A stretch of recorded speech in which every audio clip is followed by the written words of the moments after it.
Good morning, everybody. Wait, why is this not working?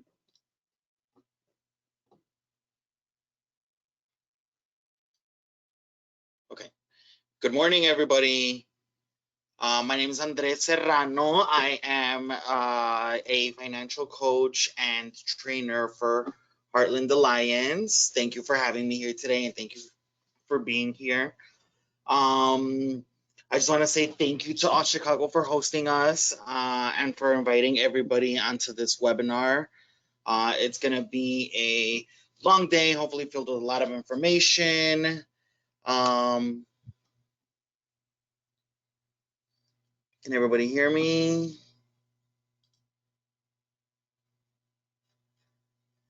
Yeah, everybody should be able to hear me, hopefully. All right, and so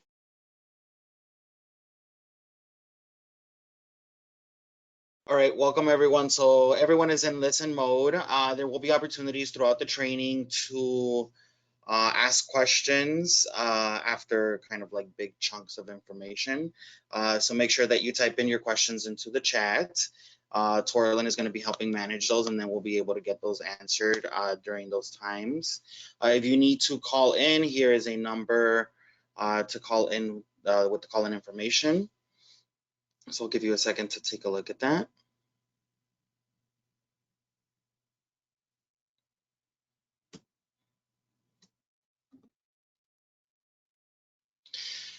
All right, and welcome to the Financial Coaching for Diverse Populations training.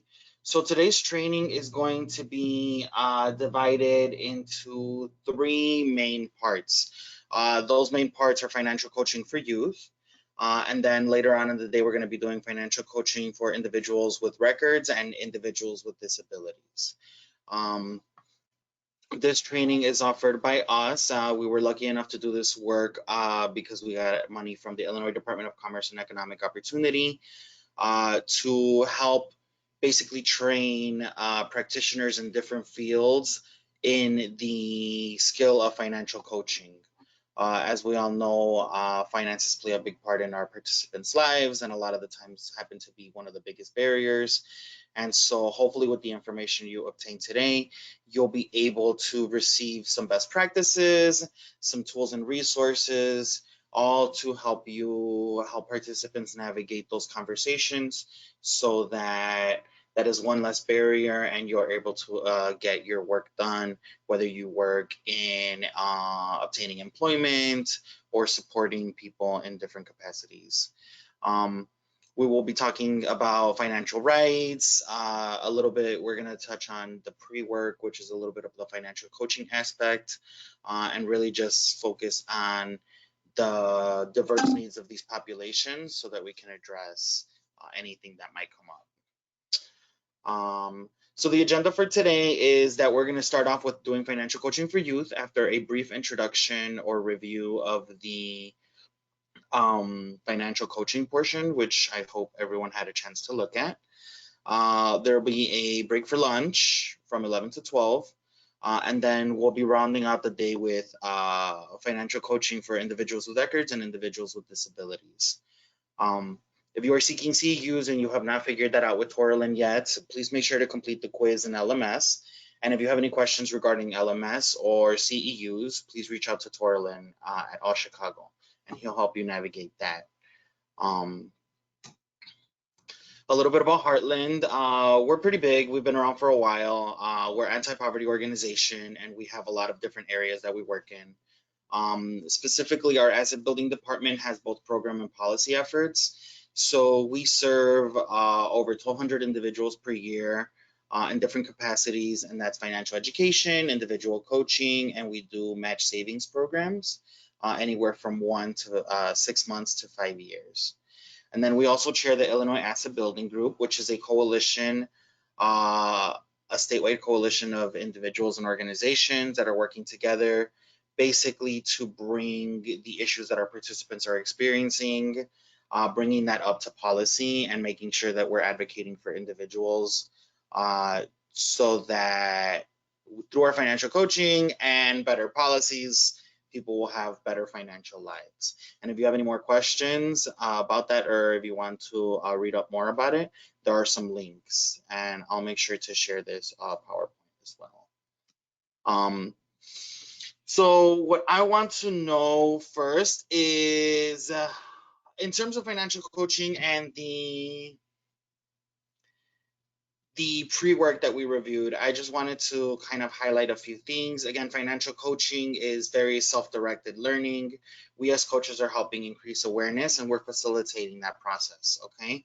Looks different than financial counseling, because financial counseling pretty much kind of addresses an issue. Financial coaching is really a little bit long-term work to really help individuals build those skills and build those habits that are basically and ultimately going to provide financial empowerment. So I did want to distinguish that difference. As a coach, you really want to help form realistic goals, but the goals should be the participants. We want to provide accountability through monitoring and practice. And then we want to make sure we build those relationships so people feel confident talking to us about, you know, their finances, because it's not easy to share this kind of stuff. We want to make sure the participant is kind of leading the thing. I know that we might come with our own biases and our own ideas of how people should manage their finances based on our experience, but there's a lot that goes into the way that people make financial decisions. So although we might be experts in an area or a field, we're not experts in nobody's life. And so we really want to make sure that we're leveraging the participants' knowledge and experiences to make and help make those financial decisions.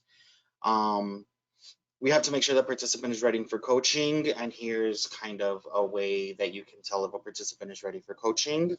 And then you have to make sure that you yourself are ready to coach. So you do have to check your bias, and you have to check the way that you think about money and the way you talk to people about that, because that definitely can alienate someone or can really make someone feel supportive. And when I share the resources, there is a coaching personality worksheet, which you should definitely take a look at. And also a self-assessment, so you can manage how much you know, what you feel comfortable talking about, and all of these tools will help you become a better coach. You want to make sure that you're coaching the individual, not the problem, and you want to avoid leading questions, okay?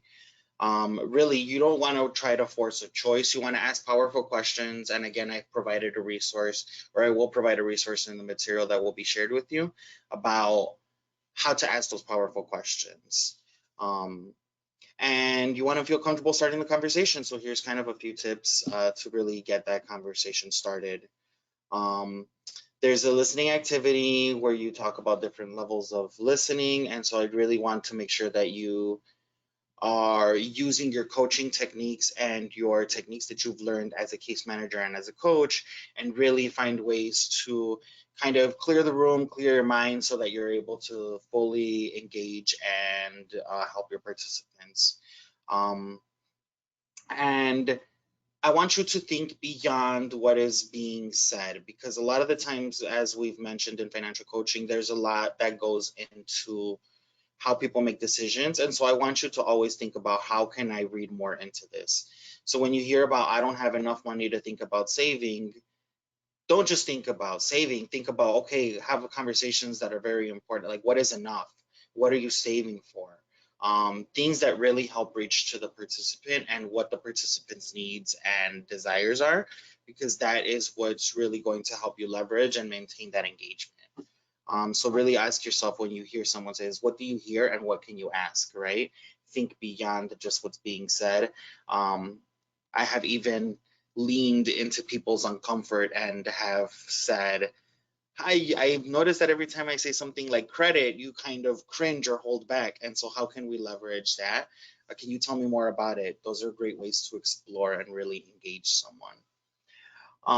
And then before we kind of finish this review of the material, I did want to say that kind of a lot of our material, including the Wealth and Wellness, which is our 3-session curriculum that we're doing a train the trainer on, and I'll give you more information about that, is infused with TIP.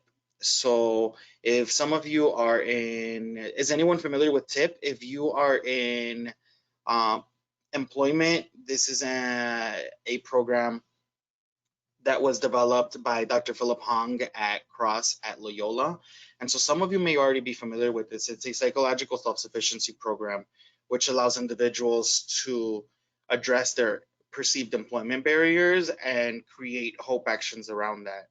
And so we have infused our curriculum, which is 6 lessons of financial topics, with this TIP model. And we have applied this barrier hope model to finances. So if you're interested in learning more about that, you should definitely attend our 3-session training, which we'll be kind of talking about throughout this this training that we're on today. We are also sharing some skills and some worksheets within the folder that I'm going to share with you, so that you can assess your participants and the way that they're standing, so that you can use these as tools to encourage. For example, the financial capability scale doesn't necessarily focus on numbers, rather behaviors. Is someone going from not saving to saving? Are you going from unbanked to banked? Are you going from depositing your own thing into automated deposits? So all of those things that track behavior changes, you can track them yourself and then encourage the participant his work and goals through that. And so we've also created we also have a balance sheet, which helps you track net worth in case your program needs to do that. So what I'd like to know before we start and jump into the financial coaching for youth, does anybody have any questions about financial coaching, about TIP? This is a good time for you all to ask any questions about that before we move on. So Andres, I have a question from Kelsey. The question is, does TIP cost anything to utilize?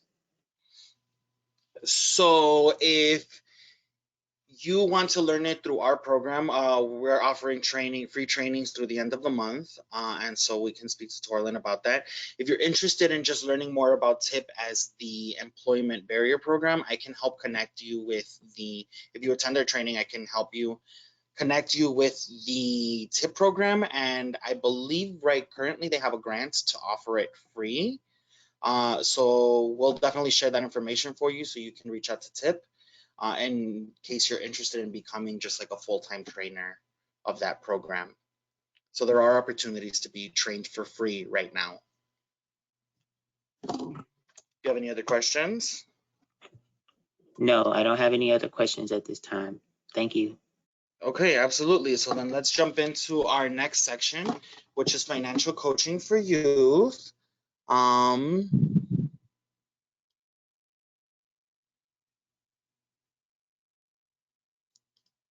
right. So financial coaching for youth. When we talk about financial coaching for youth, we want to think about what are the differences and what are the specific needs of youth. All right. Youth are in a very interesting position because they're ready to absorb information, but there's also a sense of seeking independence. So we have to navigate this. We as coaches need to navigate this kind of gray area between providing information and coaching someone, but making sure that there's still enough autonomy so that the youth are allowed to really explore and develop these skills. And so that's why instead of doing something like counseling or maybe just strictly financial education, financial coaching can really be helpful. And that is because it can be effective because, again, coaching is definitely participant-led, and so we want to leverage that. The adult is not just another expert telling them what to do, because as we reviewed just now, we might be experts maybe in the material, but we're not experts in anyone's life. So we want to make sure that we leverage that. Coaching really allows us to put youth at the center of the conversation. And we're really promoting autonomy and decision making because as coaches, we're providing kind of a variety of options and we're really helping people navigate, but we're not making the decision about how they're going to ultimately decide and take that financial decision. And so this is why financial coaching can be really successful with youth. And again, during this time, if you have any suggestions about working with youth, if you have experience working with youth, before we move into our financial technology piece, I'm going to have another Q&A. So make sure that you're asking these questions or sharing your experiences. Um, the next thing I really like to talk about in this area is, all right, so as you're teaching personal finance to youth, what are kind of the big skills that you should be looking for so that really you have an idea of what you're working with? The first one is financial habits and norms. So that includes values, standards, routine practices, and also rules of thumb around money. So what you want to do is you want to think about things like positive attitude. Does this youth or does this person place value on savings? What are their ideas around planning and how do they manage things like self-control, right? We want to think about savings norm. So what do they consider saving for? When and how is this individual saving money, right? This is a great opportunity, I think, as coaches and as you're getting to know someone and working with someone, is to leverage what they've done in the past. So you can ask, okay, tell me about a time that you've saved the big chunk of money. How were you able to be so successful?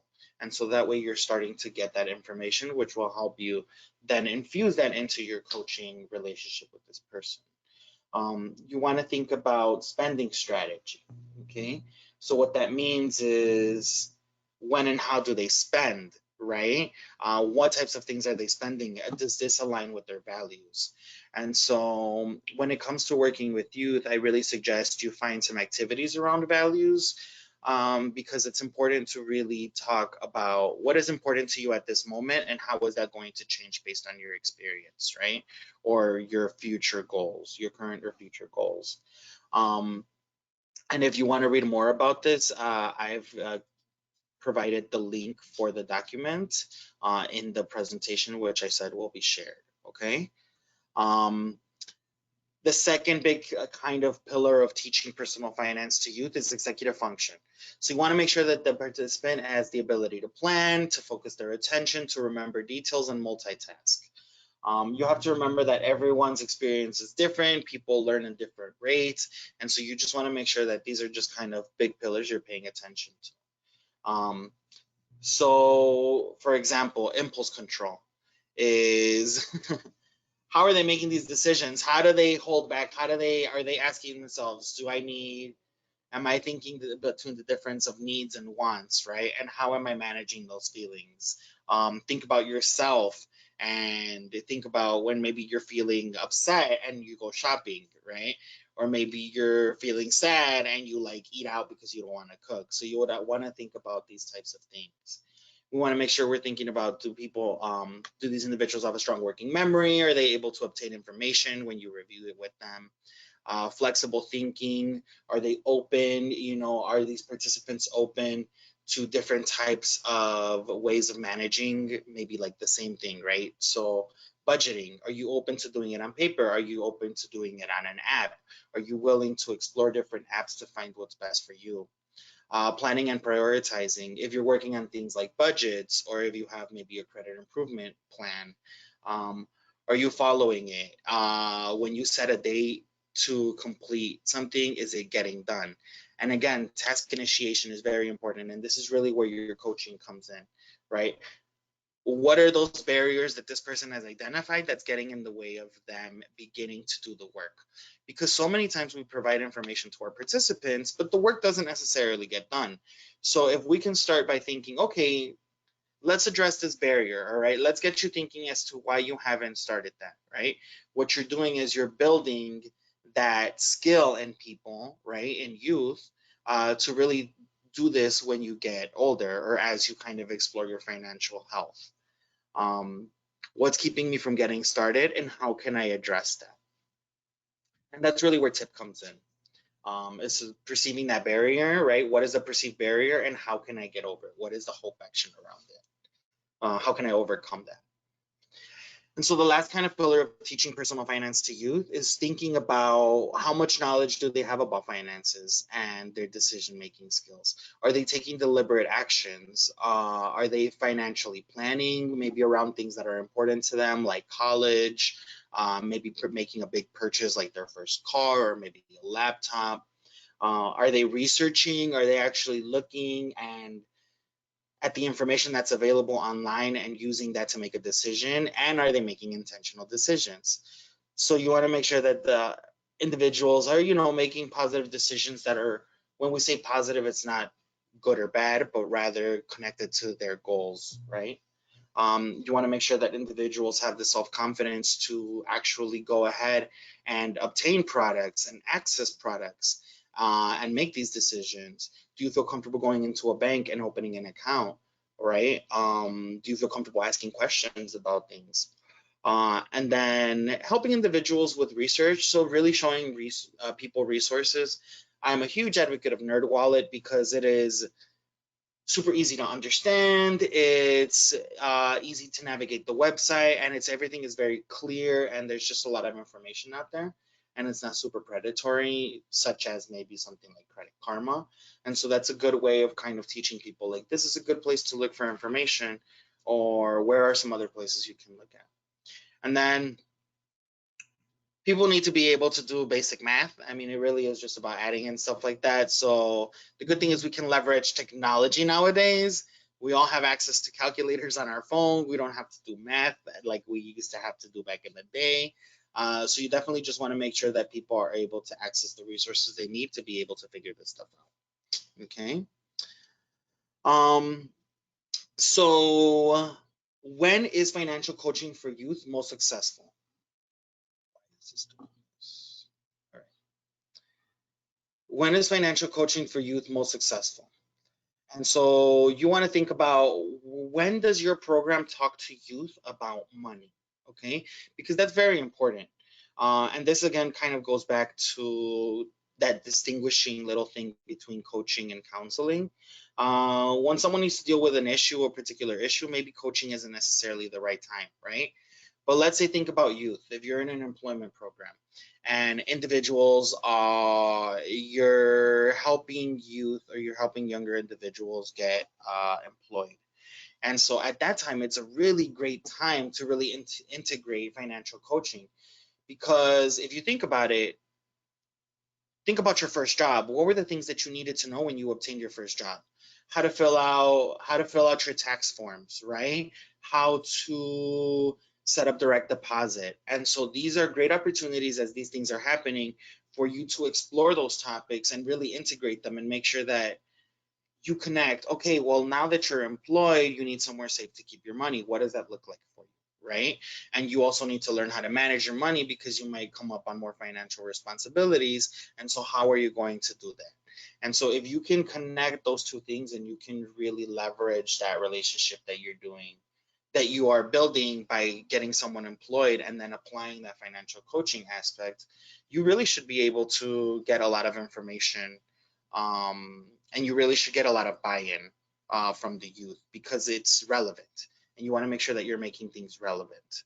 It's also important that the staff have some buy-in into the program.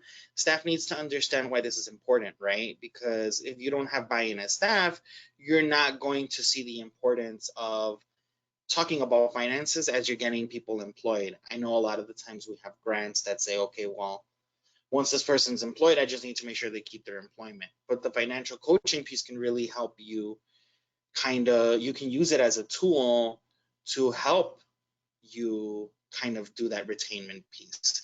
Because if you help someone think about money in relation to their job and in relation to their goals, you have now helped kind of made that connection, right? And really what we want to do is you want to make things relevant to the participant. So this is a good opportunity to do that.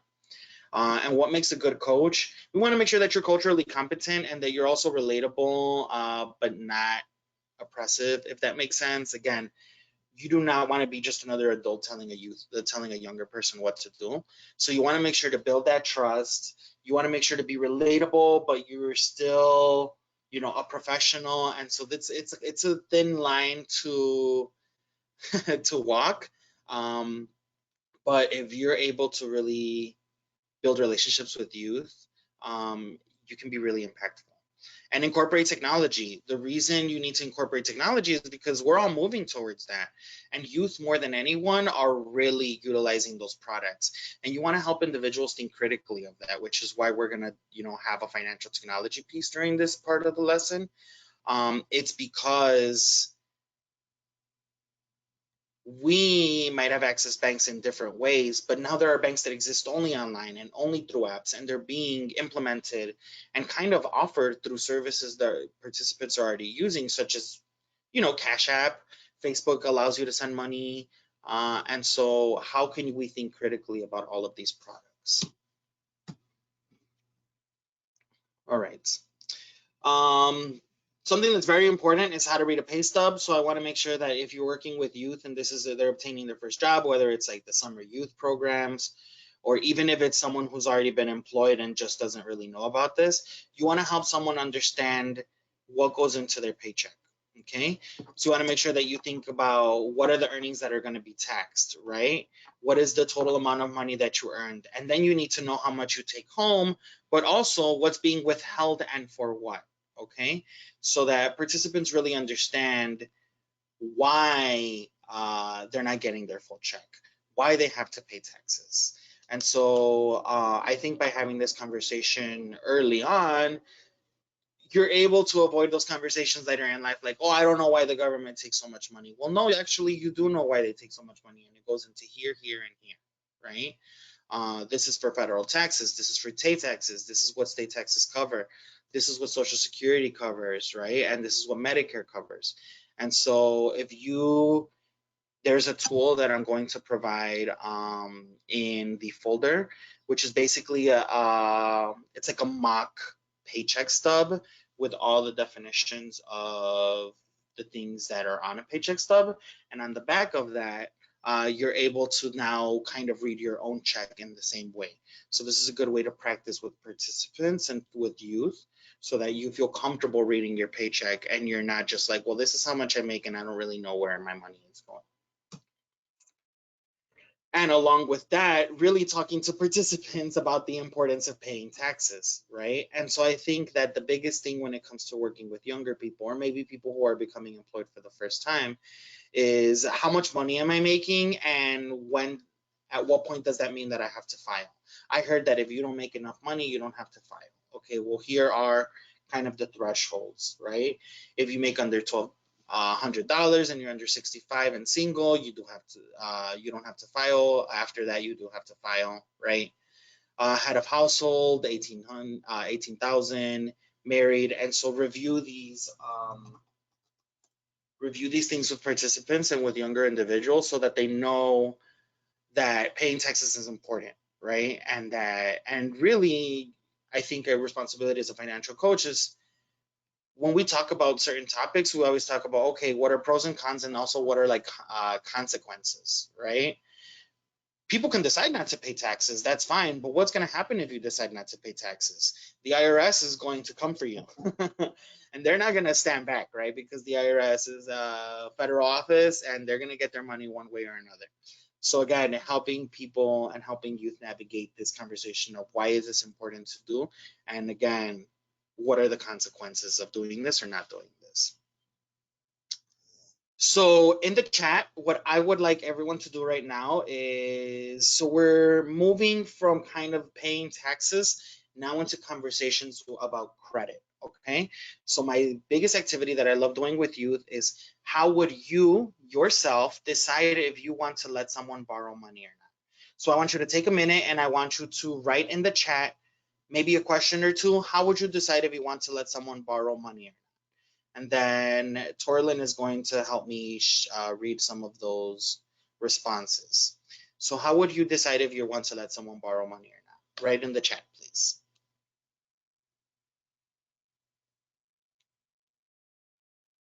And Torlin, maybe you can help me share. Hey there, yes. So one of the statements that was made, I would ask myself if I can afford to go without that money this month. Okay. Another comment was taking a look at payment history. Okay. Okay, so those are two things that are coming. History of the borrower. History of the borrower, absolutely, okay. Yep, taking that into account. And that's what I have so far. Oh, Okay. and so this one came up. If I didn't care if it were if I were able to pay back, Okay. where am I at with funds? Okay. I would take that into consideration. Employment history would be something someone shared. And does the borrower have a job? You would think about trust and if that person is a close friend. All right, great. Thank you all for sharing, and thank you, Torlin, for helping me read out those Yep. responses. So I have one. So Yeah. I have a couple of more. Credit history, someone wrote, and then someone made the statement, I would not lend money to someone. If someone needs money, I would consider giving it to them. However, I would not lend it to someone. If I worked for a lender, I would look at the credit history, the income and amount in relation to the loan, employment history. And then someone stated at the very end, trustworthy people are close friends. Okay, great. Well, thank you. Yep. You're Yeah, welcome. thank you everyone for sharing. The reason I like doing this activity is because sometimes the credit system can be intimidating. It's intimidating to not really know so much about it. You hear credit scores and you hear good, bad credit scores. It can be really overwhelming to think about credit if it's not something that you're familiar with. So how do you break this concept down into something smaller? And so this is why I like asking this question, especially with youth, is because we as individuals who are not lenders, I mean formal lenders, we still have to decide how we'd let someone borrow money or not. And we're pretty much looking for the same behaviors that the credit system is looking for. I heard someone talk about income. I heard someone talk about payment history. One thing I always like to say is, who else do you owe money to, right? So how much other debt do you have? Do you pay back? I always want to think, if you owe my other friends, how have you paid them or not paid them back? I think something really important that people brought up, multiple people brought up, is if I'm gonna lend it, it basically I can't expect for me to get it back. And I think that that's really important because even in the credit system, you can pay something and not. I mean, you can buy something and not pay it back, but again, there are consequences. If this is a relationship where you're close to someone who doesn't pay you back, that's going to sever the relationship. And if you are working with a creditor or you're working with a lender and you don't pay that person back, that's also going to sever the relationship. So what I'm trying to do here is very intentionally make connections between the way that someone would make decisions in just their day-to-day lives and the credit system. That allows us as coaches to think about, okay, and for participants to think about, okay, well, what kind of behaviors do I need to display to someone who doesn't know me? Because lenders and creditors make decisions about this stuff, but they make decisions based on our credit reports and our credit scores because they don't know us and they don't have personal relationships. And so how can I make sure that the behaviors that I would like to see in someone that I'd lend money to, how can I make sure that I'm also displaying those behaviors? And so this is why I really like having this conversation and this activity with you. So I appreciate you all for sharing, and I hope that you can kind of leverage a question like this with participants to really break down that big, scary kind of credit topic into something that's like, oh, I kind of understand now. This is just because I would make the same decisions or I would think about the same things. It's all about managing risk, okay? And so I think a big point, a big skill to teach younger individuals or maybe individuals who have not accessed their credit reports is how to do that, right? And so as coaches, I really hope that everyone knows and everyone checks their credit risk score regularly and their credit report. Experian, Equifax, TransUnion are kind of the three major credit bureaus. They compile our data. This data can come from it can come from credit cards. It can come from governments. It can come from utility companies. Sometimes banks, if you have a loan with a bank or a credit card with a bank. Um, and really, to get a full picture of your credit history, you need to make sure that you have seen all three reports. And the reason for that is that not every report has all information. For example, let's say maybe I have a credit card with Walmart who reports to all three bureaus, but maybe my credit card with Target only reports to two bureaus. And so I want to make sure that I get a full picture. All right. So every every individual in the US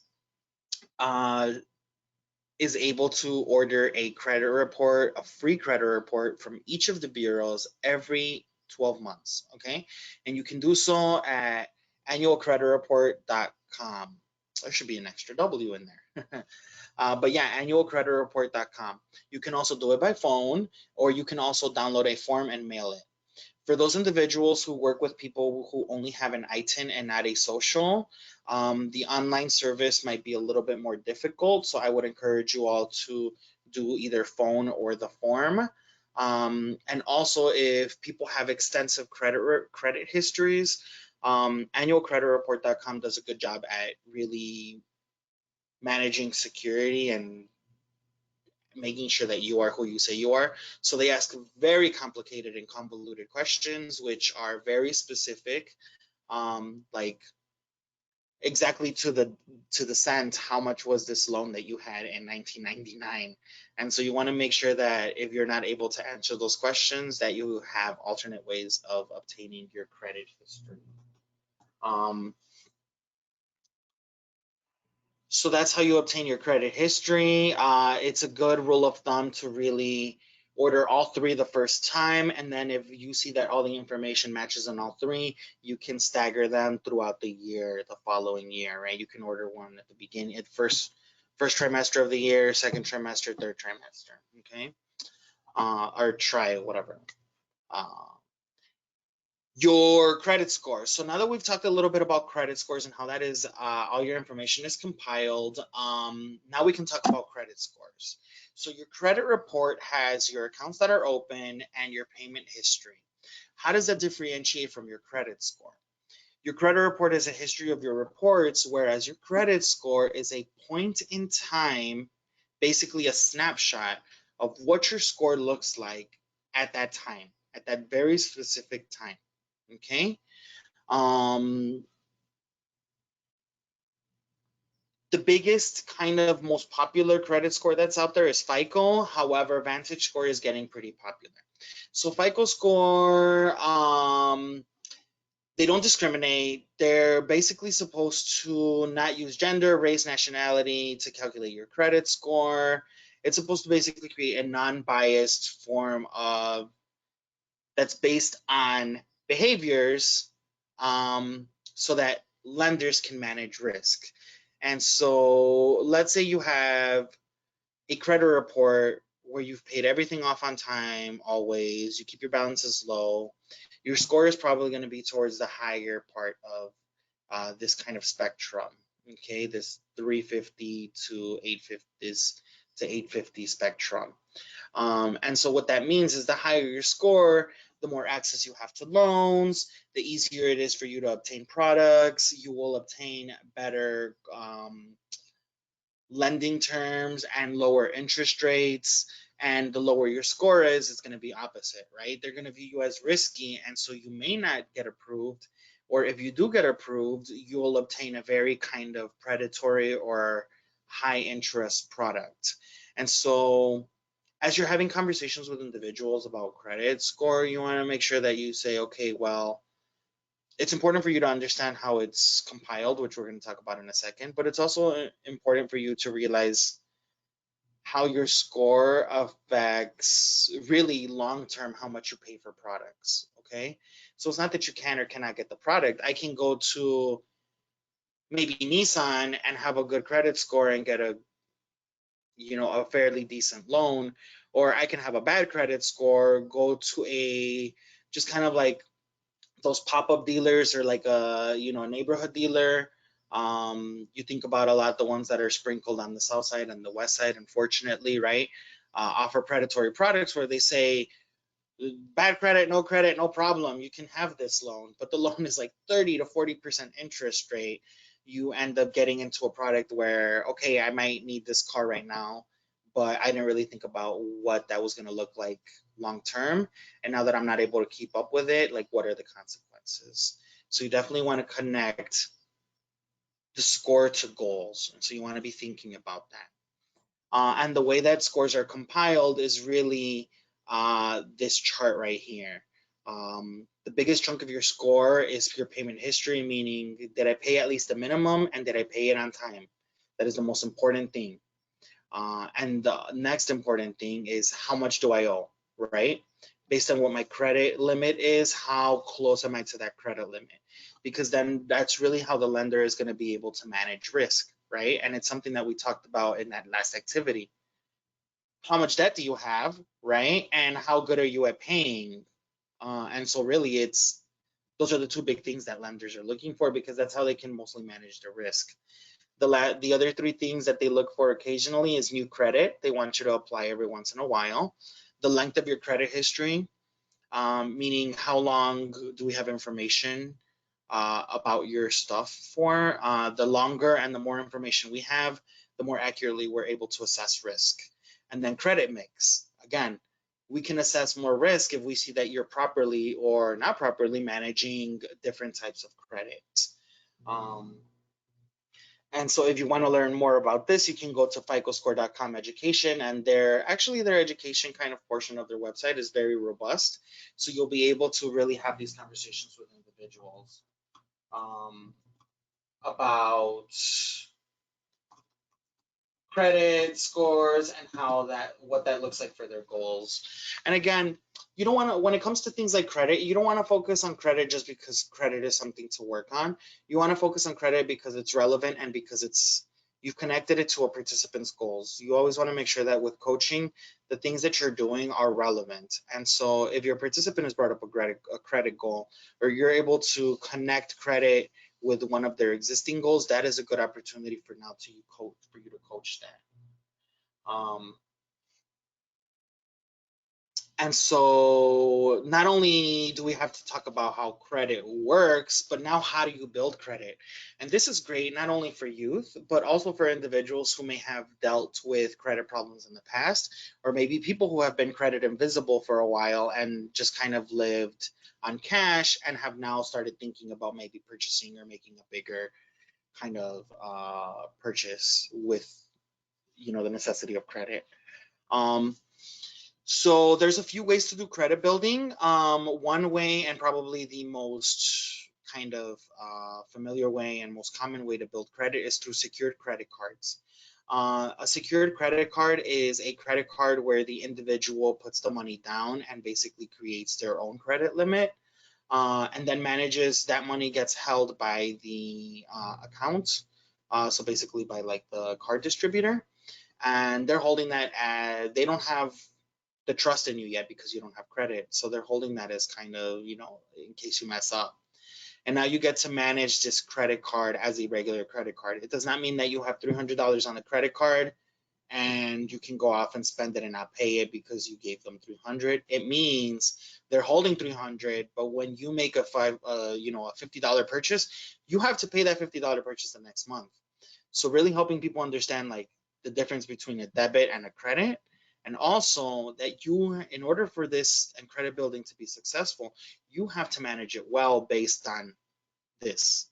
You need to make sure that you're consistently paying your things on time and that you're keeping those balances low, right? After anywhere from like 6 to 9 months, people get a number, or get a credit score. And then it's not bad actually, from like 6 to 12 months, if you manage a secured credit card successfully, you should be able to be in the high 600s, mid to high 600s. And from there, you can kind of move up with the obtainment of more products and loans and just more credit history. Another product that's available are credit builder loans. There are community banks, there are smaller banks and credit unions that offer these products. And so what it is you take out a small dollar loan that gets held in an interest-bearing account, and you pay back this loan.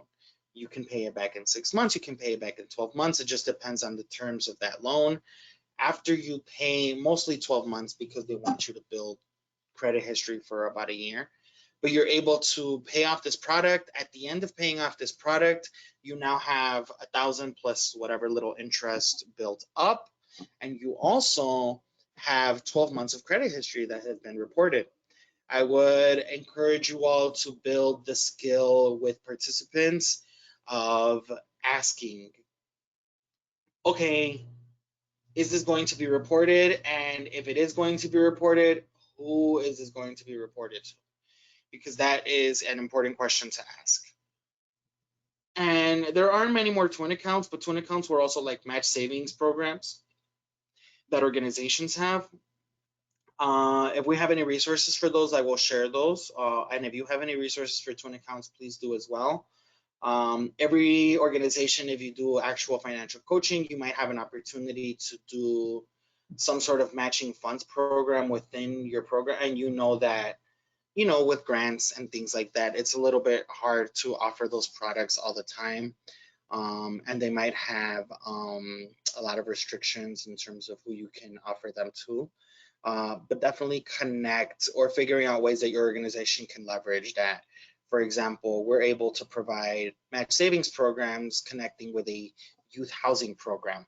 And so by getting youth housed and employed, and then adding the financial literacy and the financial coaching piece with a match savings opportunity, we're able to, again, provide a relevant service like financial coaching at a time when it's relevant, which is obtaining employment and obtaining housing.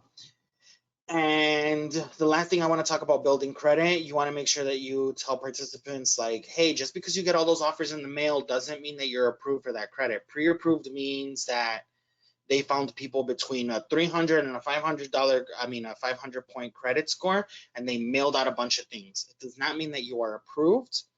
And the more you apply without getting approved, the more impact that has on your credit score, right?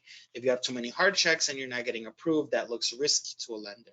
Like you're just asking for credit without really knowing how the system works, or they can raise a red flag like, oh, this might be an emergency and they might not be able to pay me back. Okay, so really go through the process of, you can opt out of receiving that stuff if you think that that is too tempting, and or once your credit starts getting better, you're going to start receiving these offers. And if you don't want so much information or so much paperwork out there, you can also opt out of it. And this is also so that you can also connect that to identity theft, right? The less kind of documents with your name and opportunities to access money with your name out there, if you're not actively looking, then you're not allowing other people to kind of access that information either. We have created an amazing kind of form that's called a credit improvement plan. It allows us to really have these tasks that are important when we're talking to participants about improving or building their credit. It has a due date and it has a date completed. That's great for coaching. It has blank spaces so that you can put in individual goals if anyone has like more modified goals. In the middle section, you have a credit score updates. This is great for practice and coaching, because if I'm working with someone on credit, I want to make sure I'm having that credit conversation at least every session, at least touching on it some points. And so this is a great opportunity to do it very kind of quickly. It's like, hey, let's take this opportunity to pull up your credit score and let's see, if there are any changes, and let's talk about them. And then at the bottom of this form, we have ongoing items, which are all those items that you need basically to maintain this, right? Those habits that are good for having a good credit score. So it's things like paying your bills on time, make sure your balances are low. And so this is a really great form. I'm going to be completely transparent with you all. I used this form when I first started doing this work, and it was just very helpful. And so I really hope that you are, able to use this tool. For youth, I definitely want to talk about paying for college. The conversation, I think, of college has really changed and shifted over the past few years. And so we as coaches need to be cognizant of that. I know that growing up, college was very instilled in me and maybe a lot of us as kind of like, this is the way you increase your assets. This is the way that you kind of get opportunities for jobs. And this is the way that, it's just kind of done. My parents as immigrants, they were like, we're going to go to the US and we're going to make sure that my kids go to college, right? But no one was really having the conversation about the cost of college. No one was really having a conversation about crippling student debt, right? And now that's happening. We're really talking about, how student debt is affecting people's ability to just kind of obtain other assets, right? Or how this is really affecting individuals in their day-to-day. And so you want to have that conversation with participants. Is college right for me, right? I think as coaches, you want to listen to those things and really offer opportunities for participants, because there's traditional college, there's there's 4-year colleges, there's in-state, out-of-state. Community colleges are starting to offer a lot more kind of opportunities for individuals who are moving from CPS, Chicago Public Schools, into community colleges, and like by paying for that. Um, but there's also a lot of vocational schools, and there's also a lot of vocational programs that our participants can use to obtain high-paying jobs. There's a lot of apprenticeship programs that are out there. And if your participants are looking to utilize their skills, or depending on what their goals are, I think that conversation of whether college is right for them or not should be one that to have. And if you can talk about it in terms of finances, I'm going to show you how. Okay. So you want to think about, okay, so if you are going to college, you want to talk about scholarships and really the importance of obtaining scholarships to really help you out, and how that will ultimately help you have less debt later on. You want to help distinguish between the difference for federal grants. And so letting them know, okay, Pell grants that are provided to you based on whatever criteria, you do not have to pay back, right? However, if you do have something like maybe like a work study, you're going to have to work for that money, and you're going to have to put in this type of work. When it comes to loans, really helping individuals understand the difference between federal and private, right? Federal loans are handed out like candy, and they have, they have different requirements, but they also have different benefits when it comes to paying back, right? And when it comes to incentivizing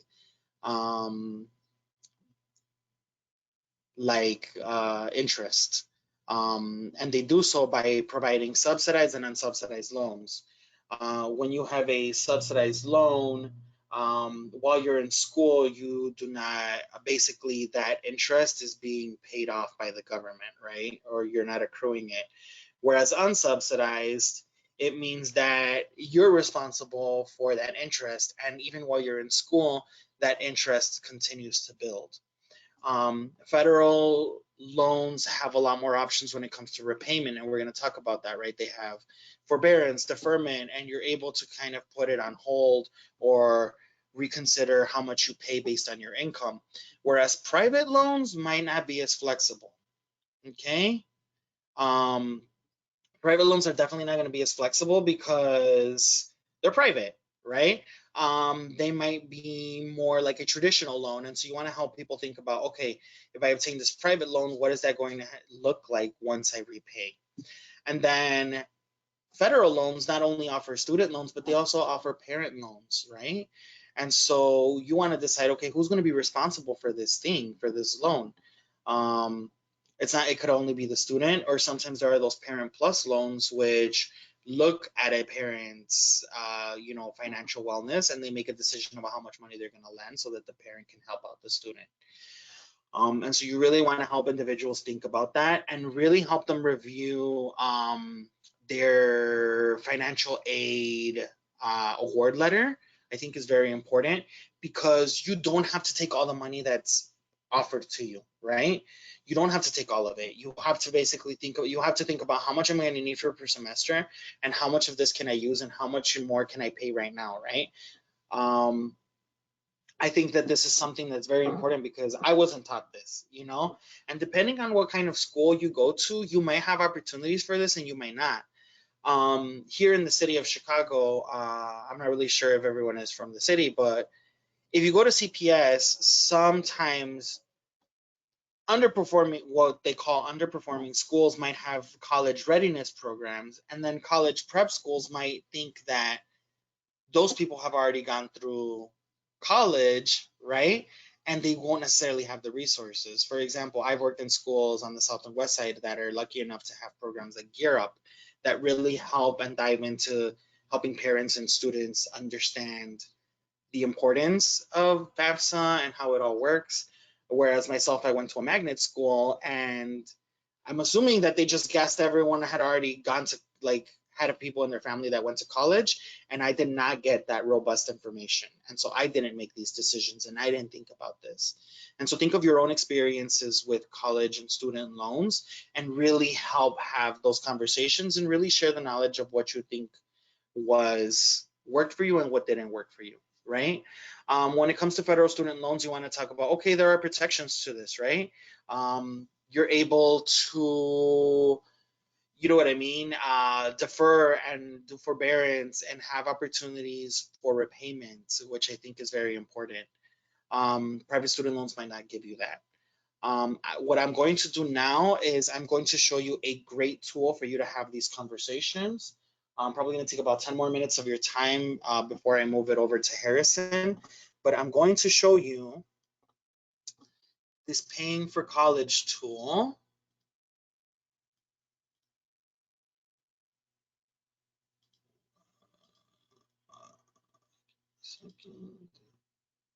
Okay, everyone should be able to see my screen now. Okay, so the CFPB is the Consumer Financial Protection Bureau, great website, lots of information on there. They have a great paying for college tool, which looks like this, all right? This college tool will help you compare financial aid offers so you can have conversations with your youth or participants about, okay, how much is this really going to cost? And it also has how to repay student debt. So I would like to show you first the compare financial aid offers.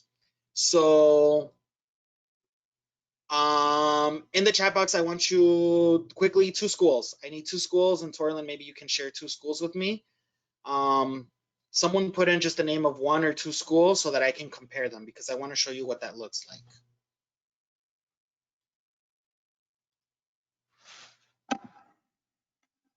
Okay, so I have someone put Harvard. Okay, let's put Harvard. Okay, give me 1 second. All right, Harvard University. What you do is you put in the school name, you say you have a financial aid or no financial aid offer. Let's say they don't. They're going to get a bachelor, so that's a 4-year, and they're gonna, now it asks you where you're gonna live. Let's say I'm an Illinois student who's gonna go off and live on campus, so I can put on campus. All right, so what it does now is it puts in the information in there. So what's the second school, Torlin? Malcolm X. Okay, perfect. I love that. I was gonna suggest using a City College of Chicago as well. So thank you for providing those. Let's say you're gonna go get your associates there, and you're gonna be there for 2 years, and you're gonna live at home because you live, let's say you live in district. You live in district and you're gonna live with family, okay? That means that you live in the city and that you're gonna stay with family. Look at this tool and look at the difference. When I pull up the bar, it tells you exactly what the difference between full tuition and this tuition is. So it'll break it down. So tuition, 1 year of Harvard, 48 grand. 1 year of city colleges, 3,500. This is what housing looks like. If you live on campus, it's going to cost you 17 grand, right, at Harvard. If you live at home and you make that decision, it's going to cost you $0 because you live at home, or maybe however much you can modify this. So let's say I pay rent. Let's say I pay $250 rent, my parents, right? There you go. Books and supplies. You can have that conversation with the participants about how much do books and supplies cost. And really, I think this is a great opportunity for you to talk about, hey, where are there opportunities for you to get books and supplies for either cheaper or free? Because let me tell you, you can now put any title of any book online in Google and you can put PDF after it, and you will most likely find a PDF copy of that book, all right? Not only that, this tool allows you to then, if you have already a financial aid letter, it allows you to put that in there. So let's say I got 1,000 for the grant, say I got 1,000 for the grant, right? It even allows you to put in your family contributions. And here's my favorite part. I want everyone to see this.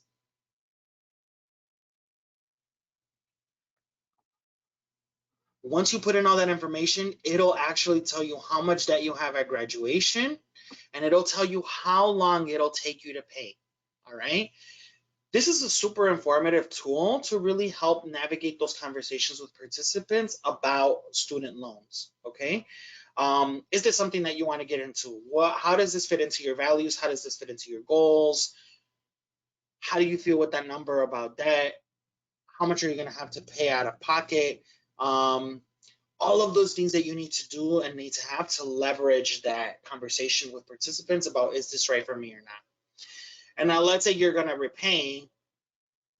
I love this tool because it's basically like a drop-down menu tool. And so you answer a few questions and it like just spits out what you have to do. So let's say I have a federal student loan, okay? Let's say I have missed one or more payments, but I'm not in default yet. And let's say I might not be able to make the full payment, but I'm not a service member. It gives me the options. It tells me, okay, you can do payment plans based on your income. So you can either do pay as you earn, and it tells you who qualifies right there, or you can do repay, which is a revised pay as you earn, and you can go there. And it's great because you can just click on the link, and it'll give you where you need to call. Okay, so I really hope that you have used these kind of resources to navigate those conversations with participants, because I believe that they could be extremely, extremely, extremely helpful.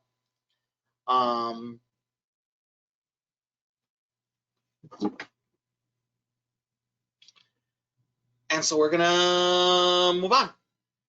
I do want to think, like I told you at the beginning of this lesson, we want to talk about consumer protections for individuals. So what are the consumer protections out there for youth? The Credit Card Act of 2009 said that written applications are required for consumers under 21. You must have a cosigner. You should not get pre-screened offers if you're under 21. And here's the one that maybe a lot of us experienced, which I'm so happy that is no longer a thing for people. No freebies to college students after applying on campus. I went to DePaul. I was not going to pay $40 for a sweatshirt. So I got an account and I got a free sweatshirt, and then I was in trouble. That was super predatory to do during our time. It was something that was very common. They were giving out freebies and swag left and right. And so we want to make sure that I'm just happy that it became a protection that said that that is a predatory practice and they're no longer going to really lure people in like that, right? But really helping people understand, like, okay, these are the protections that are out there for you. So just making sure that if you are working on building credit before 21, you are kind of cognizant of that. And then paying for student loans, I kind of talked about it a little bit over there when I reviewed the tool for CFPB. Really, these are just the different types of repayment plans that exist. And really what you want to talk about, I think a good point of conversation to talk about during this time is impact, right? How will these decisions, or me paying or not paying these student loans, impact my credit score, right? Like, if I do not pay my loans and I do not get into one of these plans, it's going to have a negative impact on my credit score, right? Because on my credit report, it's going to say that I'm missing payments. And so that's going to negatively affect my credit score. However, if I'm on one of these plans and it's being held, that will not have an impact on my credit score. And so again, if paying student loans is not the priority, but keeping a good credit score is a priority, you want to help individuals. Okay, well then let's explore these repayment options, right? Because this is in relation to your goals.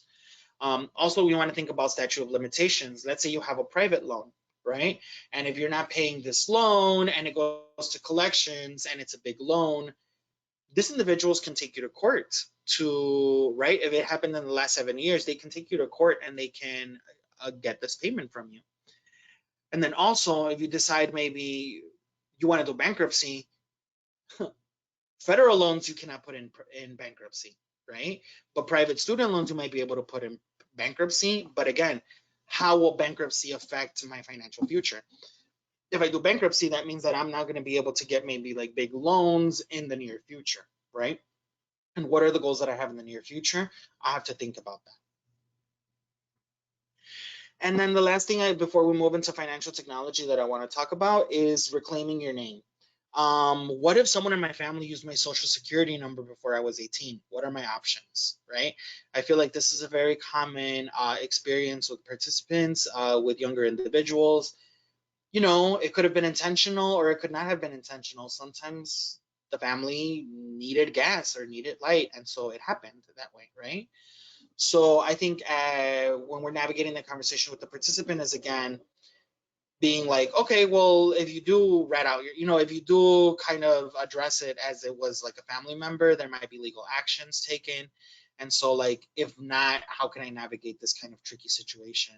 So you want to assess the damage, right? Order your credit report and look at it. You want to dispute things that maybe are not yours and see, and you know, I might not know who this is. Um, you may have to file, and here's the thing, you might have to file that police report or you might have to file that identitytheft.org report. And so that means that if it's out there, there could be an investigation and there could be legal recourse, right? And so what I've seen most of the times is that participants are like, well, you know what, I don't want to get anyone in trouble, and so I'm just going to kind of deal with it and then I'm going to move on. And so I think that that's a good point for you to have that conversation. All right, well, listen, you've already kind of made that decision.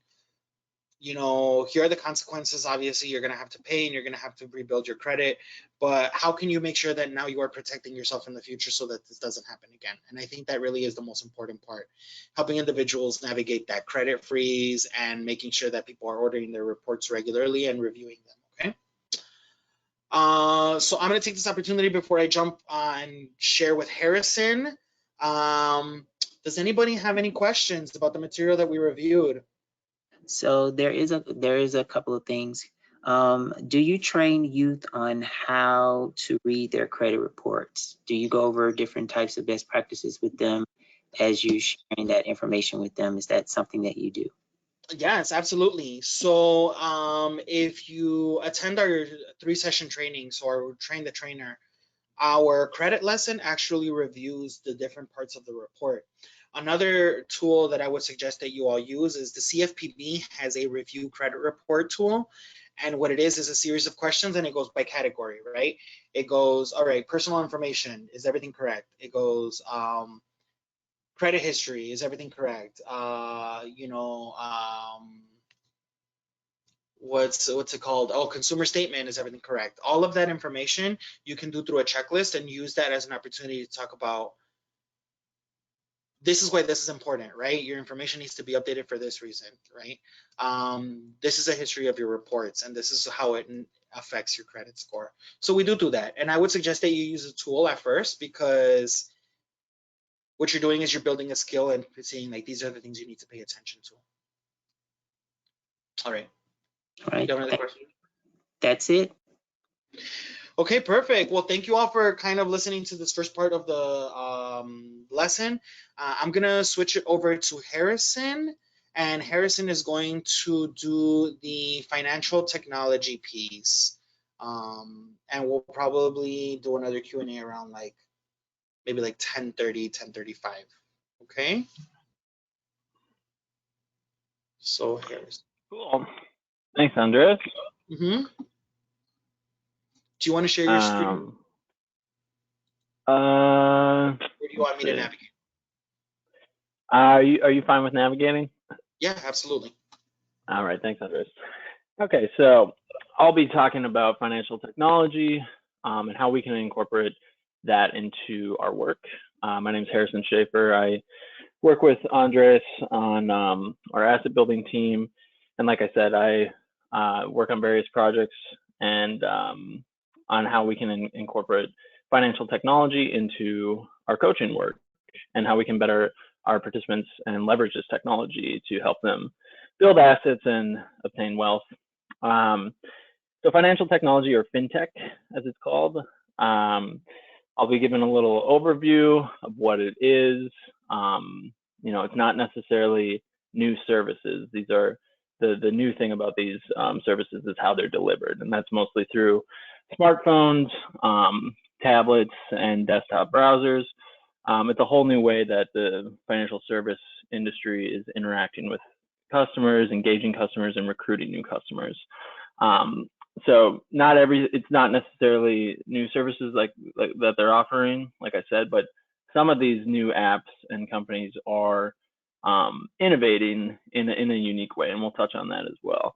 But the most important thing to note about fintech is the automated hands-off nature of it, which can be a really important tool for us to leverage, so we don't have to use bandwidth worrying about our finances, and it can be a good way to just put things on autopilot when it comes to budgeting or saving money. But with that, of course, we have to understand, what that all entails. So I'll be touching on a little bit of all of that in my brief section today. Andres, you can go to the next slide. So these are companies that I'm sure a lot of us interact with on a regular basis. We use, they've become pretty ubiquitous. We don't even realize that we're using them anymore. And these are all examples of fintech companies. And so let's take a moment, and in the chat box, if you want to share whether you use some of these apps, or if there's other types of financial, money management apps, any sort of app that you regularly interact with and do some sort of financial service with. And we can share that in the chat right now. And hopefully we'll get a wide range of different apps.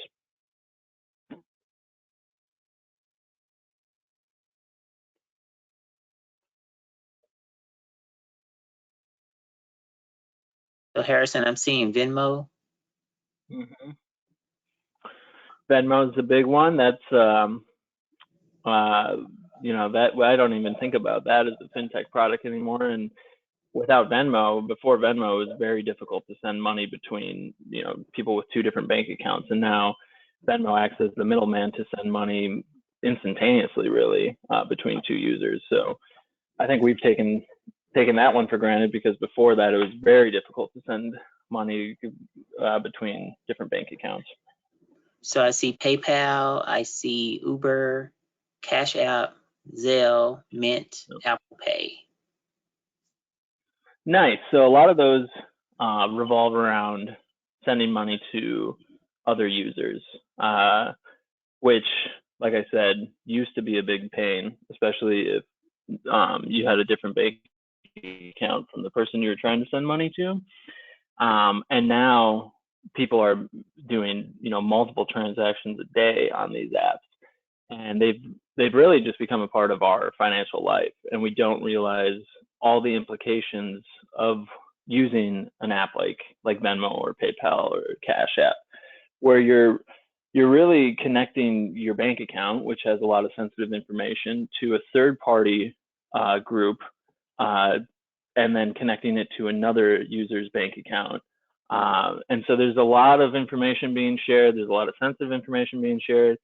And so we really need to be aware of how these apps work, what are their terms and conditions, and what are the implications of, getting a third party involved in your financial matters. Just to touch on some other popular ones that I've listed here. So it sounds like everyone's familiar with, these peer-to-peer transfer services like Venmo and PayPal and Chase QuickPay. Mint, obviously, is one of the bigger ones that people might recognize. It was sort of the first all-encompassing budgeting app. Credit Karma is a big one, where you can check your credit score. But then you have some more unique ones that are on the more innovative side of fintech, where Robinhood and Acorns allow you to do micro investments into the stock market. And before these apps came along, investing in the stock market, it took a little bit more research on your own. It might have seemed inaccessible to certain populations. But now you can literally just download an app, put money onto your Robinhood account, and start buying stock. So that's truly innovative. And so we're going to go into some specific apps that we think might be good for coaching. But before we do that, the range of services that fintech providers offer is quite wide. So obviously we have check balances and transactions. You can pull up your accounts immediately, see what kind of spending you've been doing, see if you have enough money in an account to make a purchase. You can pay bills and see when bills are due. Peer-to-peer payments, we've touched on that. A lot of these fintech apps are centered around financial wellness, and so a lot of them have spending trackers built in, and where you can set goals, and we'll touch on a few that will be really good in a coaching setting. Apps have different saving accounts or buckets that you can put your main savings into and break it up in different ways. Like we said, there's investing. One of the more unique ones is a roundup feature. For instance, Acorns, that investing app, that micro investing app I mentioned, has a roundup feature where, say you make a purchase for $2.25, the app will round up to $3, so it'll actually be a $3 purchase, and that extra 75 cents will go into your investment account. So you don't even have to think about setting aside money to invest. And then there's even an app that you can have free will created, where you basically enter in all of your information, you print off a PDF of a will that's, was created by attorneys, and all you need to do is get it notarized, and then you have an actual legal will. And that's another example of where these services are, pretty innovative, because before, attorney fees to create even a simple will could be hundreds of dollars. And so you might have families, lower income families, that, they still want to pass their assets on to their kids, or to other family members, and they might not have been able to afford that upfront cost for an attorney. And so this app is allowing them to have a legal way to pass on their assets. And then the kind of murky side of fintech can be in pay advance services, where you have alternatives to payday lenders. Some of them offer advances on a person's paycheck, and this is where you kind of you need to read the fine print, because some of them might say they operate on a free model, but really there might be a fee built in somewhere, and we can talk about that as well. And then, of course, with any sort of app, a lot of these fintech products will incorporate games and rewards for making purchases or leaving reviews online, and so those can be utilized too, especially in a coaching setting with particular populations like youth. Andres, you can go on the next slide. So when we're talking about fintech, and we're talking with our participants, a lot of people might be excited to use an app, download an app. They think it's going to, make things easier. It's slick. It's cool to use. But it's important to sit down and really go over the pros and cons of using any sort of app, especially when it comes to your financial situation. So some of the benefits we've touched on: accessibility, efficiency, where you don't have to think about things, and automation; accountability, where you can pull up your accounts and stay accountable to yourself; motivation and education. Like I said, most of these fintech apps are centered around financial well-being, and so they have little tips on how to improve your credit score, or they send out little notification reminders saying, hey, this is your savings goal, make sure you're trying to meet it. And so those are all clear benefits of using something like fintech. But of course, there's need for caution. Just because it's being delivered through an app doesn't mean it's new services, which means regulation might not be caught up to the new delivery method. So there might be an online payday lender operating in California, offering payday loans in a state like New York, where they're effectively banned. And so there's ways that these companies are skirting around regulation, and regulators haven't necessarily caught up to the new delivery method.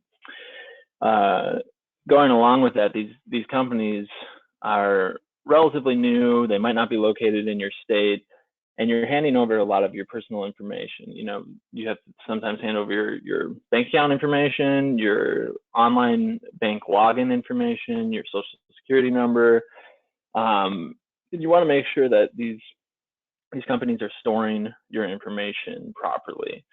And they might be sharing your information with third parties and their partners.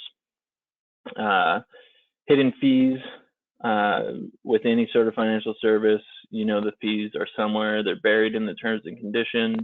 They're not going to be as apparent. And so when you see a product saying only $2 a month, you know, you really want to look in to see if there's any other fees that are going to be coming in. With fintech, there's a lot of volatility with these companies. They're startups, they're new. Their main motive is to scale their operation and get as many customers as possible. And with that, there's a lot of volatility. They might not have as robust customer service. They might be trying to get bought by a bigger company. And so you really need to watch how the company's trajectory and growth and where they're headed. And at the end of the day, these apps aren't 100% necessary. You know, we still have the power to budget on our own, to take control of our own finances. But fintech does make a lot of these things a lot easier, and that's why it's slowly becoming a necessary tool. So the main thing when a participant comes in and wants to talk about fintech, and you've already gone over pros and cons of using an app, when you're looking at a specific app, you need to look at the terms and conditions with your participant. And so that's sitting down, going on this company's website, because they're all posted there, and clicking on that box that we always just agree to when we're signing up for something, and diving in. And a lot of terms and conditions, as I'm sure we all know, is a lot of legal jargon, legalese. They seemingly intentionally make it difficult to understand. But there's 5 things you should really look for. And the first is whether your information will be shared with a third party or affiliate. And that basically means, is this company going to be sharing or selling your information and how you use their app to other companies? And a good example of this is, let's say you have a budgeting app where it's linked to your checking account, and this app can monitor what you're purchasing, see what you're purchasing, see if you're short on, short on cash at a certain point throughout the month. And they can remove your identity from that information and de-identify it, it's called, and then share it with a third party partner who might be a predatory lender. And they can see that, you know, there's a lot of people in a certain zip code that seem to be, you know, living paycheck to paycheck. And then that third party affiliate can hyper target that specific area with their predatory loan product. And so it sounds a little conspiratorial, but it's real, and it does happen. So that's why you need to be aware if your information is going to be shared with any other company when you sign up for a product. Going along with that, a lot of companies do give you the ability to opt out of information sharing, and that's becoming more and more of a thing with scandals with Facebook and other social media sites. You can opt out of some information sharing, but you just need to know that that is an option.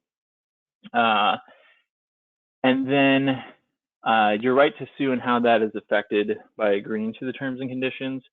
9 times out of 10, if not 10 out of 10, you are not going to be able to sue a company in open court. In terms and conditions, they usually make you agree to forced arbitration, meaning that you don't go in front of a judge, you go in front of an arbitrator, and you basically work out how, if a company's damaged you in any way, how you can come to amends. And usually the company has way more resources and is able to basically annihilate any claim of damages from a user. And so that's important to know, that you're virtually waiving your right to sue. Any mentions of waivers or releases of information or rights, again, that goes along with information sharing and waiving your right to sue. And finally, any section that's in all caps is definitely something that you want to pay attention to and highlight with the participant. One example that comes to mind is Chase's Quick Pay app. They have a section that's in all caps. It's a pretty lengthy paragraph, and it basically says that at any time the service does not work or anything else that disrupts service, or if you can't access your account, Chase isn't held liable. And so that's basically saying that like the app can just not work and they aren't responsible for any of that. And that can be an illuminating experience to read with a participant. And, you know, these companies, we may think that they have our best interest because they're providing a service, but they're ultimately just trying to cover their butts with these terms and conditions. And so that's an important thing to highlight with our participants. I'm going to pause here because I don't know if we have any questions.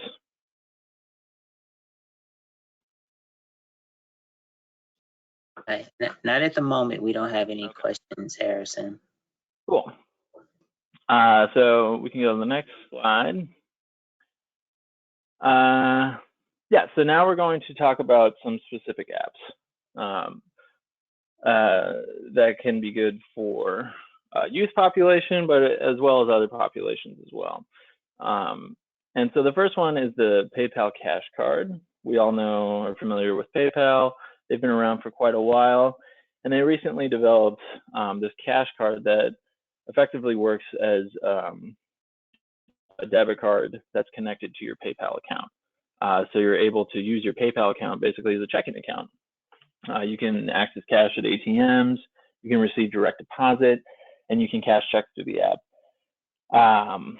When it comes to fees, there's no monthly fees, so this is a good alternative to prepaid cards, which usually have a lot of monthly fees and hidden fees.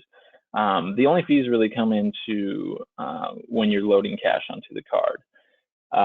Because PayPal doesn't have brick and mortar stores, you have to go to vendors that they work with, and that's, you know, things like 7-Eleven and Walgreens, and you go there, you pay a fee, you give the cash to the person at the store, and then that cash is loaded into your PayPal account.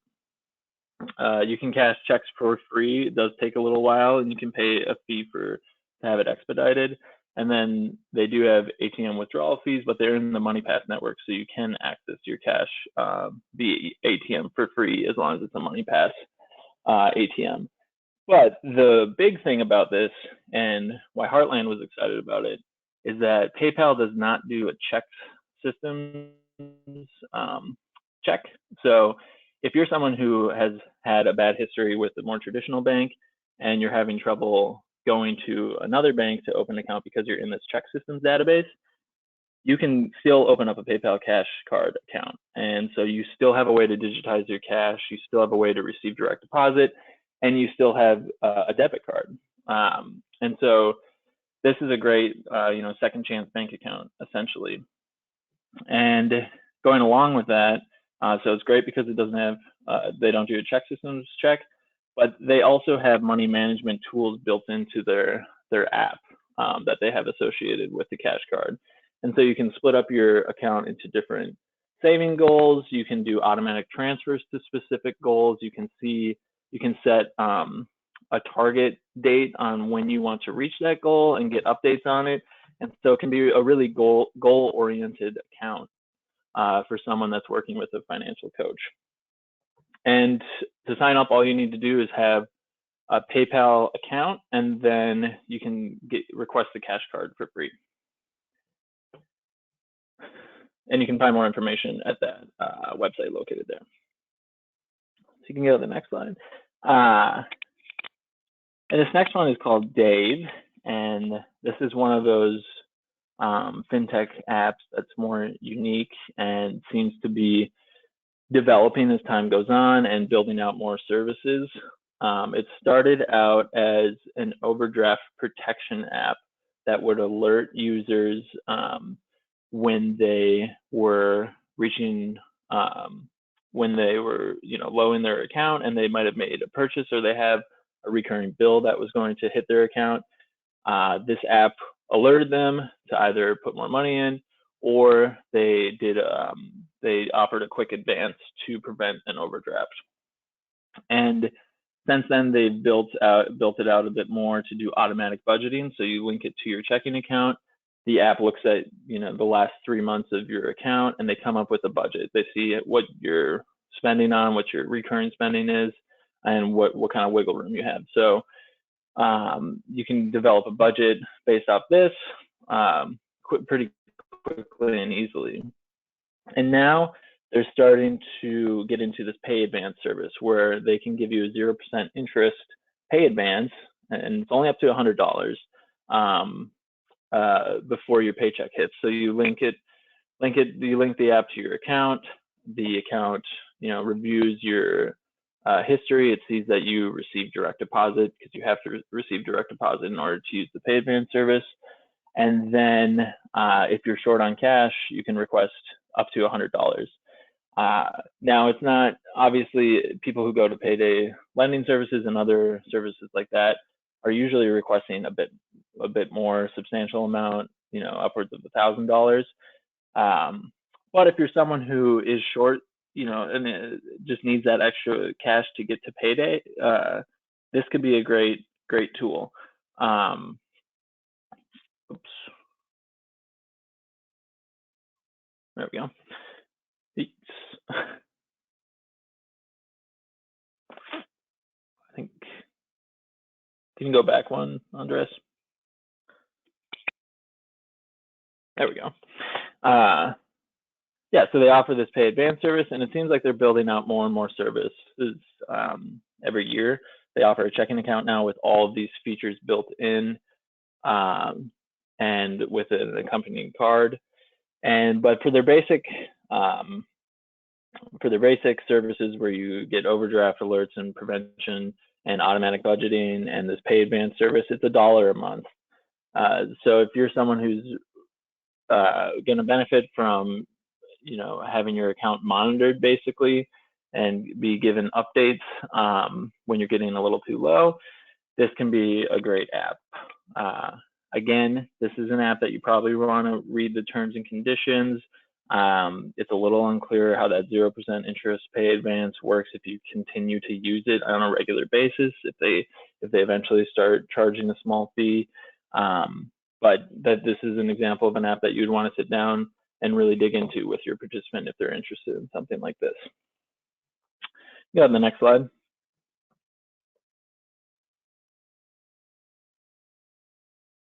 Thank you.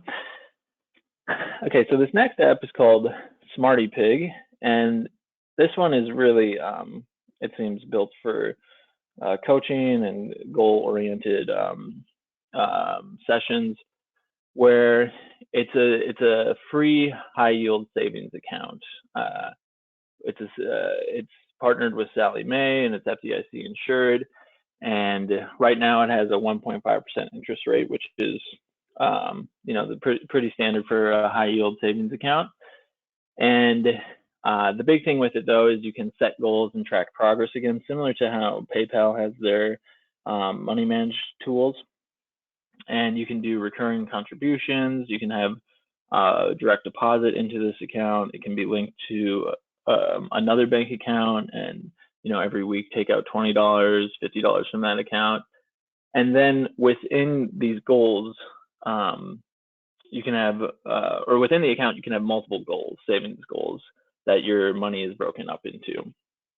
And so, again, you can set a target date to reach a goal, or a set amount for how much you want for each goal, and you can track your progress.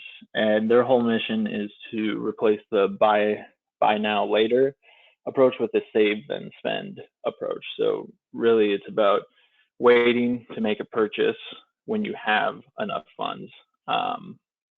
And obviously this goes well with financial coaching. You can, one, it's creating a savings account for a participant, and that has a pretty high interest rate. And two, you can create all these goals and in real time track them. So definitely something that, especially for someone that doesn't have a savings account already, this would be a good account to look into.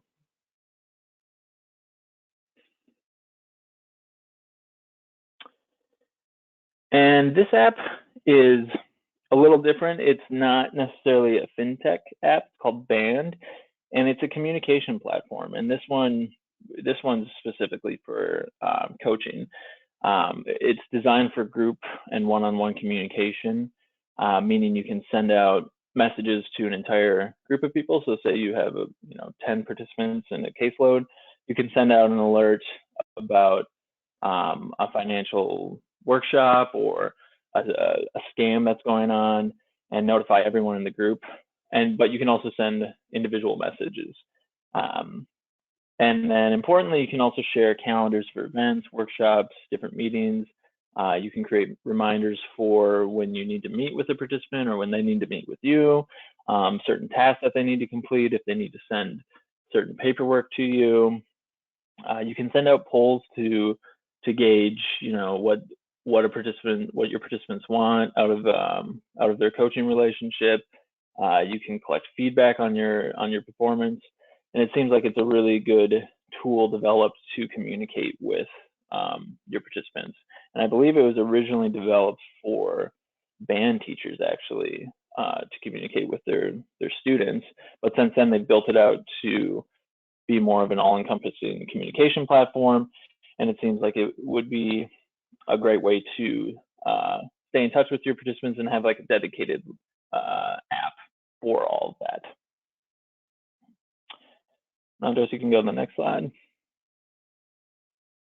Harrison, I got a real quick question for you. What is the cost of Band? And does it take up space on the customer's phone? Yes, Band. Band is free. So it's a free communication platform. You set it up. I don't know if there's limits to how many people you can have within a group. But I know that there is a free version. They might have a paid version where you have more expansive services. But I know that the basic service is free.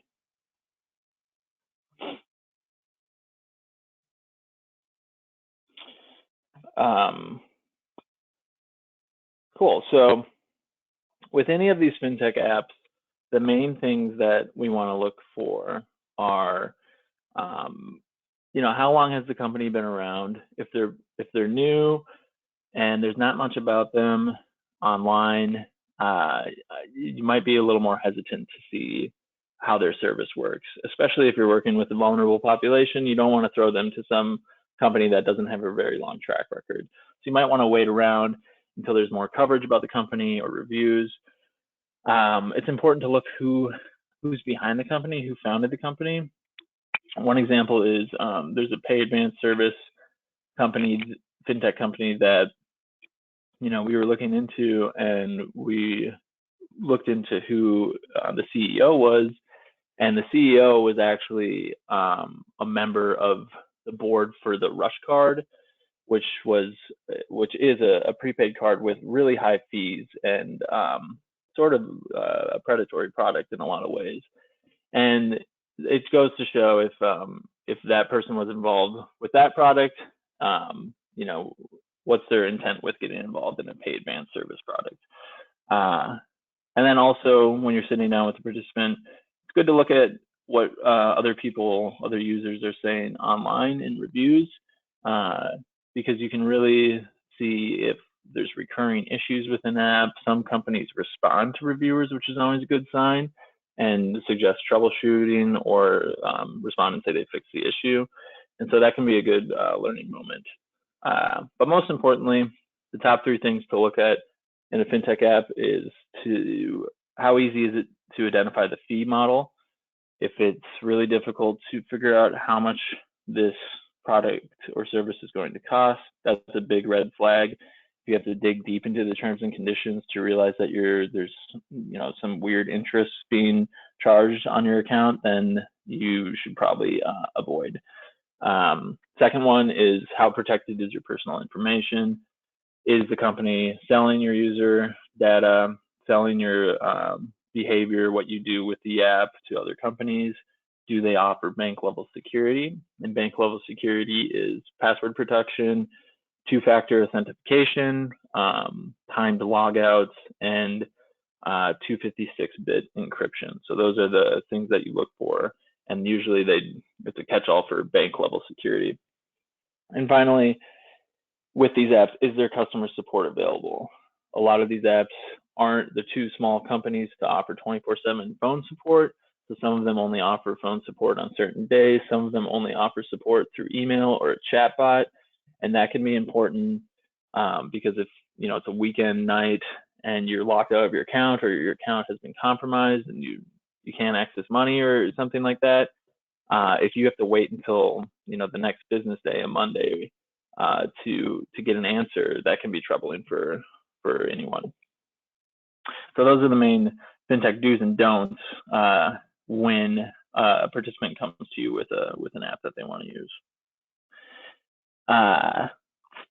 And these are 3 great resources when looking at any fintech product. I believe Andres has already mentioned NerdWallet a couple times, but NerdWallet is awesome for reviewing fintech products and comparing fintech products. Crunchbase is a great app to see who's funding these projects and who's involved with them. That's how we discovered that the CEO of that paid band service was involved with the Rush card. So that can be an illuminating experience. And then TechCrunch is a great site just to keep up with fintech and tech news in general, because it's such an evolving space and our participants are probably watching it just as much as we are. We need to stay on top of this information and what kind of products are out there and what our participants are being exposed to. You can go to the next slide. Cool. So I think that is it for my section, right, Andres? Yes, thank you so much, Harrison. Is there any, does anyone have any questions about fintech or any of the apps that we mentioned, or how we can incorporate fintech into our coaching models?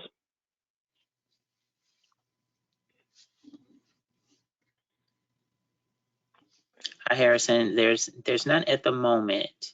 Thank you so much. Yeah, no worries.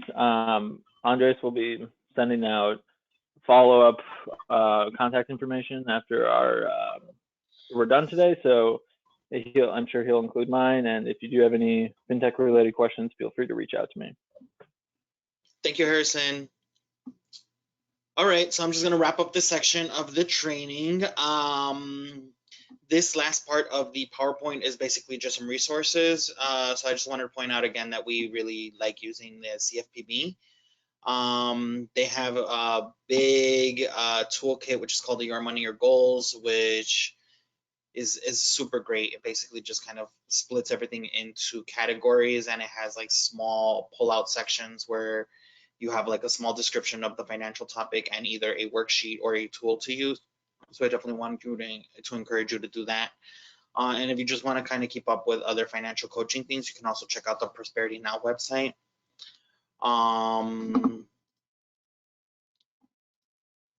Identity theft resources. I know we talked a little bit about identity theft as well. So I just want to say that the FTC has done identitytheft.org. And identitytheft.org is really awesome because it helps people kind of organize all their paperwork and everything in relation to that identity theft situation. Once you report it on this website, it's basically like you filed a report, so it is no longer necessary for you to go to the police station. Another thing that they do is they have just basically like pre-created outlines and letters that you can send to creditors and anyone else that you might be dealing with in terms of the identity theft. Also, the Illinois Attorney General has an identity theft hotline. Okay. And before we finish, I just wanted to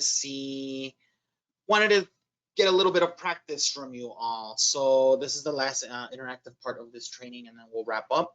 I wanted to pose a case study because this is something that actually happens a lot. So if you have any kind of what I want you to think about is what kind of things can I say to this participant in terms of coaching, like how can I support this participant best? And I want you to also think about what tools or resources you have at your disposal to assist a participant like this, okay? And so you can write your answer, you can just write a little something in the chat box if you would like, but what I would like to pose is this case study about Jeremy, because this is actually a very kind of common situation, and I want to see what you think about it. So Jeremy is referred to you by a financial coaching program by his case manager in a transitional housing program. And so this is, like I said, a very relevant example to me. Jeremy just began the second year in the program, and he has a goal to get an apartment by the time he exits the program. Jeremy is employed part-time, and he wants to start saving. He wants to open a bank account, but he has never had one. So thinking of the resources and the tools that we've shared, as well as some of your experience as financial coaches, how might you approach this situation? And then Torlin can help me share if anyone has any kind of feedback. And if not, we'll workshop it together and then we'll wrap up.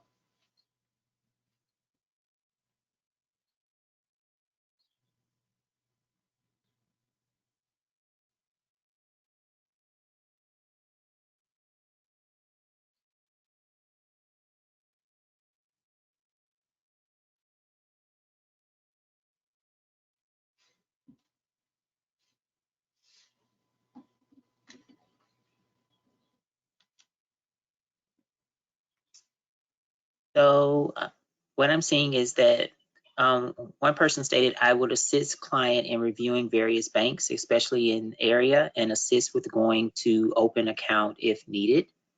Nice. Another thing I see is, why is he interested in saving now? Has he ever saved for something in the past, and what was his experience like? I would start by having Jeremy list his needs and the cost of those things monthly. I'd also have him find the type of apartment and where he wants to live, then go online and find the monthly cost of some places he would accept. We then review how realistic these costs are and adjust, making sure Jeremy is in the lead. And then we will get to start the real research. Awesome. Looking at one of the statements was looking at apartment cost, and then the final statement is assist with making a budget worksheet with goals in mind, and what are the timetables associated with it. Absolutely. Thank you. Those are all fantastic things that you can do with someone like Jeremy, right? I think having a real conversation about the cost of things is great, and really projecting what those costs are, and then having to see how either his current part-time job or employment really fits into that as he prepares to get ready for that. I think budgeting is a great thing to do as well, and really kind of thinking about his goal in relation to that.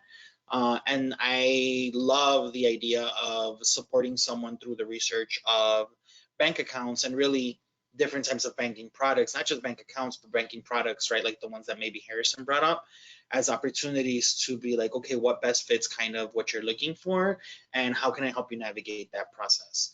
So I love that. That's really great. That's really what we're here as coaches to do, is take into consideration the participants' goals and really how we can leverage these tools and resources and support a participant through this, especially youth, at such a kind of important time of, just being a younger person and really navigating these systems for the first time.